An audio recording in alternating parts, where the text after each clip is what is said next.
Hyderabad is becoming a medical hub. ముఖ్యంగా హైదరాబాద్ లో ఈరోజు ఎన్ని సూపర్ స్పెషాలిటీ హాస్పిటల్స్ వచ్చాయి. ఒక 1000 బెడెడ్ హాస్పిటల్ వచ్చిందంటే 4000 మందికి ఉపాధి దొరుకుతుంది డైరెక్ట్ గా. ఇండైరెక్ట్ గా అనదర్ 2-3,000 విల్ లివ్. సో అట్లా ఈరోజు any super speciality hospital in Hyderabad almost more than 50% of the patients are from all over India or must be from other countries. అట్లా ఎన్నో దేశ విదేశాల నుంచి ఈరోజు హైదరాబాద్కి వస్తున్నారంటే హైదరాబాద్ కాస్మోపాలిటన్ సిటీగా, Hyderabad development, Hyderabad culture, the best doctors, the best infrastructure Hyderabad లో ఉండడం అనేది నిజంగా మనందరికీ కూడా గర్వకారణం. ఇంకా ఇంకా బాగా ఎదగాలి. ఆ గతంలో మేము వైద్య ఆరోగ్య శాఖ మంత్రిగా బీఆర్ఎస్ ప్రభుత్వంలో పనిచేసినప్పుడు ఎన్నో రిఫార్మ్స్ కూడా తెచ్చాం. ఇంకా హెల్త్ డిపార్ట్మెంట్ బాగుండాలని 33 జిల్లాల్లో 33 మెడికల్ కాలేజీలు పెట్టాం. బహుశా మీరు చదువుకున్నప్పుడు there are only 4 or 5 medical 3 or 4 medical colleges in the state of Telangana, in the Telangana region. అప్పుడు కూడా స్టేట్ బైఫర్కేషన్ కాలేదు, కానీ ఎంసెట్ లో తెలంగాణ రీజియన్ లో తెలంగాణ అడ్మిషన్స్ రావాలి. అప్పుడు ఓన్లీ నిజాం టైంలో పెట్టినటువంటి ఉస్మానియా, బ్రిటిష్ టైంలో పెట్టినటువంటి గాంధీ మెడికల్ కాలేజ్, ఫార్మర్స్ పెట్టుకున్నటువంటి Warangal Kakatiya medical college, except these 3 అసలు కాలేజీలే లేవు. అప్పుడు ఎంబీబీఎస్ సీట్ రావాలంటే పాపం పొద్దున్నే 4 గంటలకు 5 గంటలకు లేచి అసలు ఒక ఐఏఎస్ లేకపోతే ఒక పెద్ద ఆస్కార్ అవార్డు వచ్చినంత లెవెల్లో కష్టపడితే గానీ ఆ రోజుల్లో డాక్టర్లు కాలేదు మీరంతా కూడా. అప్పుడేం ప్రైవేట్ కాలేజీలు లేవు.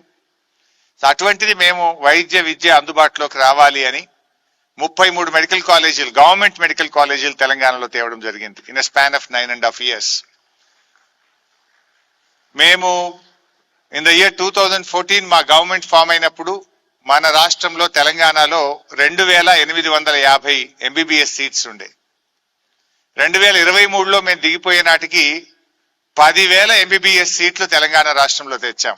Telangana produces 10,000 doctors per annum. అసలు ఇండియాలో పర్ క్యాపిటాలో చూస్తే అత్యంత ధాన్యం ఉత్పత్తి చేసే రాష్ట్రం తెలంగాణ, అతి ఎక్కువ డాక్టర్లను పర్ క్యాపిటాలో ఉత్పత్తి చేసే రాష్ట్రం తెలంగాణ. ఈవెన్ దో వీఆర్ స్మాల్ geographically, population wise, but Telangana produces highest paddy produce, highest doctor produce. అలా గొప్పగా స్టేట్ ను మనం తీర్చిదిద్దుకున్నాం. Not only MBBS, PG seats కూడా 3 times పెంచాం. సూపర్ స్పెషాలిటీ సీట్స్ డబుల్ చేశాం. మరి డాక్టర్లే కాదు కదా, ఇక్కడ కావాలని 33 మెడికల్ కాలేజ్ కు అటాచ్డ్ నర్సింగ్ కాలేజెస్ తెచ్చాం, పారామెడికల్ కాలేజెస్ తెచ్చాం, పారామెడికల్ లో కూడా స్పెషలైజేషన్ తెచ్చాం. ఇట్లా అనేక రకాలుగా హెల్త్ హబ్ గా ఈ రాష్ట్రాన్ని తీర్చిదిద్దాలి. ఈ రాష్ట్ర ప్రజలకే కాదు, దేశ ప్రజలకు, ప్రపంచంలోని ఇతర దేశాలకు కూడా వైద్యం అందించే గొప్ప రాష్ట్రంగా ఈ తెలంగాణను తీర్చిదిద్దే ప్రయత్నం గతంలో చేశాం. హైదరాబాద్ లో మేమైతే, మా డాక్టర్ గారు ఉన్నారు ఇక్కడ, చాలా మంది నాతో కలిసి పనిచేసిన ఎంతో మంది డాక్టర్లు ఉన్నారు. మేము ఎప్పుడు చెప్పేవాడిని, కార్పొరేట్ తో ప్రభుత్వ ఆసుపత్రులు పోటీ పడాలి. మనం వి షుడ్ కాంపిటీట్ నథింగ్. మీ దగ్గర కెపాసిటీ లేక కాదు, మీ దగ్గర స్ట్రెంగ్త్ లేక కాదు. యూఆర్ ఇన్ఫాక్ట్ గవర్నమెంట్ సర్వీస్ లో ఉన్న వాళ్ళు more qualified, more exposure, more work చేసి ఉంటారు. మీకు ఏం కావాలో చెప్పండి, we should compete with private అని చెప్పేవాడిని నేను. I have satisfaction. నిజానికి ఎవరికి పదవి జీవితంలో శాశ్వతం కాదు, కానీ the work you do will give you immense satisfaction. నిజానికి నాకు కూడా ఎంతో తృప్తి ఉంటుంది. నేను ఒకసారి ముఖ్యమంత్రి గారితో మాట్లాడుతుంటే, నీకు ఏ పోర్ట్ఫోలియో కావాలి అంటే, నాకు హెల్త్ కావాలి అని అడిగి, ఐఎమ్ నాట్ ఎ డాక్టర్, నాకు హెల్త్ కావాలి అని అడిగి రిక్వెస్ట్ చేసి తీసుకున్నాం.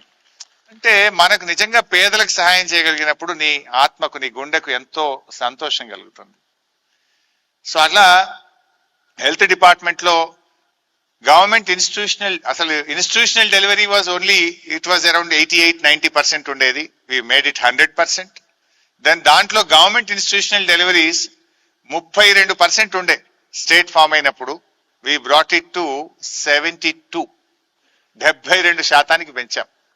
అఫ్ కోర్స్ ఇప్పుడు మళ్ళీ అది 52కి వచ్చినట్టుంది, 20% పడిపోయింది in a span of 2 years.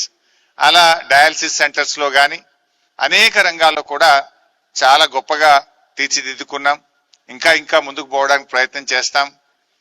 మరి మా మిత్రులు కేంద్ర మంత్రి వర్యులు కిషన్ రెడ్డి గారు కూడా వచ్చారు, వారికి స్వాగతం. సో అమ్మా, ఐఎమ్ డూయింగ్ యువర్ జాబ్ అమ్మా.